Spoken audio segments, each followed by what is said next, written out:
late, but it's worth it being here this late. I think first I got to say to our crowd, to our student body, to the energy that was in the building tonight, I can't emphasize how grateful and how appreciative we as a basketball program, and that the players talked about it, the staff talked about it. I felt their presence the minute the ball went up, especially when we made a run, when the game started to change. I thought they willed us to 4 or 5 different baskets. I thought their energy was phenomenal. I can't say that enough. You know, we've always said this place is a tough place, and the reason why it is because of the fan base, and particularly those students. So, you know, looking forward to seeing them Saturday. But, you know, when you look at this game here, you know, we knew we're playing against a very, very athletic team, a great rebounding team. You know, they turned people over at an alarming rate. And, you know, this just was a game where you couldn't be in romper room today. You know, you had to grow up quick. And I like the fact that we've been battle tested, you know, and we were really battle tested playing the Virginias of the world, playing the Wisconsins of the world, playing the Northwesterns, even playing the Fairfields and St. Peters. I just think those teams have really improved over the years. And I thought we got contributions from everybody. The energy Mania brought, and, you know, Ed Croswell, to me, was the player of the game. He was the player of the game. He gave us all the energy in the first half, and then gave us mad energy in the second half. And that's why I always tell players. You tell players who don't get the rotational minutes that they want, you just never know when your number's called, and always be prepared. So I'm really proud of how Ed was prepared today. We didn't shoot the ball great in the first half. We really didn't, you know. But we got to the free throw line. We were able to make our free throws, especially late making free throws, and play a team like that has all that athleticism and you know, depth. You know, it's a credit to our strength and conditioning, because I thought we withstood a lot of their physicality. So it's a good team win. I'm excited about it, real excited for the Big East, you know, in this challenge. I think we were the first game, if I'm not mistaken, right, John? So, you know, credit our players and, you know, Coach Thomas and the rest of the staff with the scout.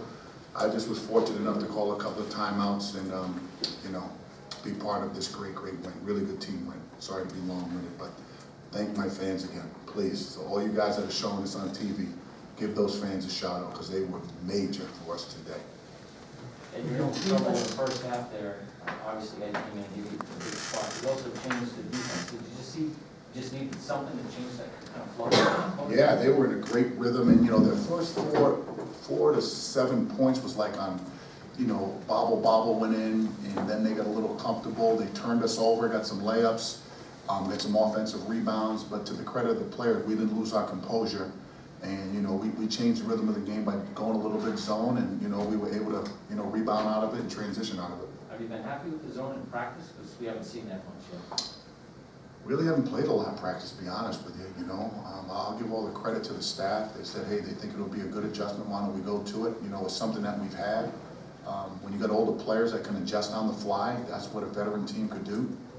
We work on it a little bit. We worked on it the last couple of days for sure, but we haven't played much of it in practice. Ed, confidence-wise for you, how far was it for you to maybe get a couple offensive rebounds early, a couple putbacks, and it just looked like that really carried you the rest of the game? I just wanted to come out and have a ton of energy, because other team was like getting on us and stuff like that, and I just wanted to come out, have a lot of energy, and just go after the ball. I just wanted it more, and when you want it more, sometimes it just comes to you. When you were at the top of the key by yourself, all of a sudden you drive through, did you feel like the seat just parted for you? It was just kind of be that kind of Oh yeah. Like when you play basketball, you envision yourself doing stuff like that all the time. But when he like overhedged and I had the wide open lane, I would just like take my time and just go make the right play. So. Ed, I think I asked Coach Cooley yesterday what he says to you, during practice and just during the week that helps with your confidence, that gets you ready for when your name is called. How much did those talks help you tonight? It helps me out a lot. Coach been constantly talking to me a lot, and after games and stuff like that, and making sure I'm there mentally and stuff like that. I think a big part of the game for me now is mental, and getting that side down pat is going to help me out in the future. Al, these are the kind of games and the type of atmospheres that you envisioned and hoped for when you came to BC? Oh, for sure. That was one of the main reasons I heard you know, it's a great crowd, great conference, and I heard that, you know, the Fire fans are just one of the best. So this is things I envisioned, things I came here, you know, to play basketball for. Al, did the driving lanes maybe open up a little bit more in the second half? It looked like, you know, Texas Tech did a good job forcing you guys into some tough shots in the first half. Yeah, we made adjustments at half, and we just told ourselves to be aggressive because we feel like we can make the right plays. We're a veteran group. We just decided to, you know, stop being, you know, I want to say, like, hesitant about the decisions we were making. We just decided to, you know, put our heads down and make the right decision as a veteran group.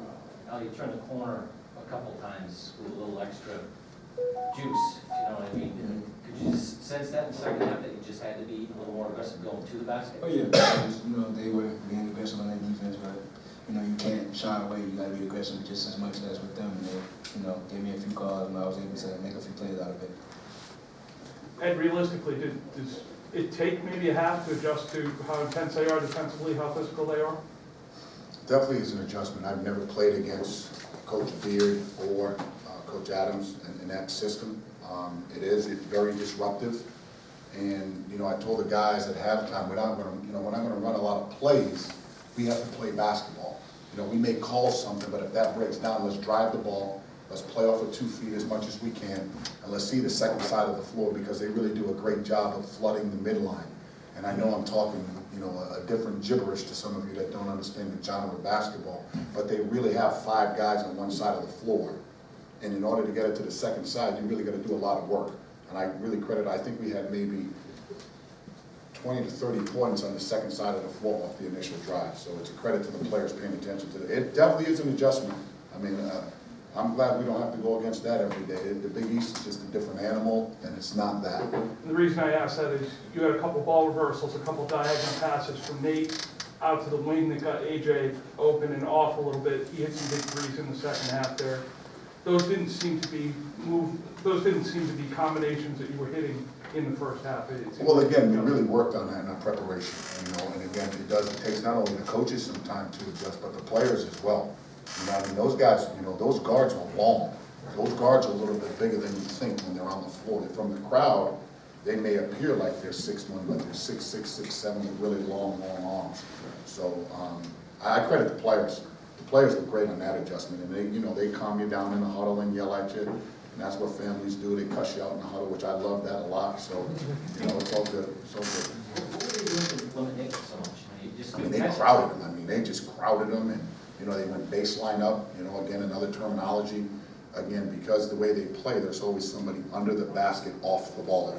So he's basically a gate protector. When you have somebody who is like a low post scorer like Nate, who's predominantly a block-to-block guy, you know, it kind of limits what he can do, and that's why the other players were able to get loose so much, because there was so much attention on him.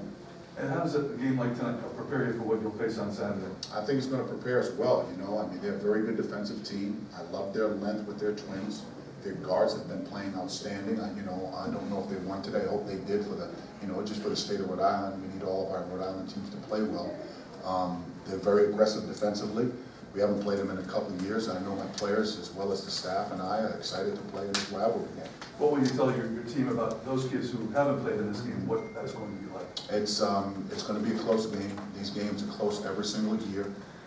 It never disappoints. I think, you know, I appreciate television for changing the game to 2 o'clock, you know, because we're not getting out of this building to midnight. Thank you, schedulers. I do want to say that. Thank you, schedulers. Thank you. But it's going to be another rowdy crowd, and you know, hopefully we can win another close game. Any more questions? That was a great win for the Friars. I appreciate that. That was really good. Good job.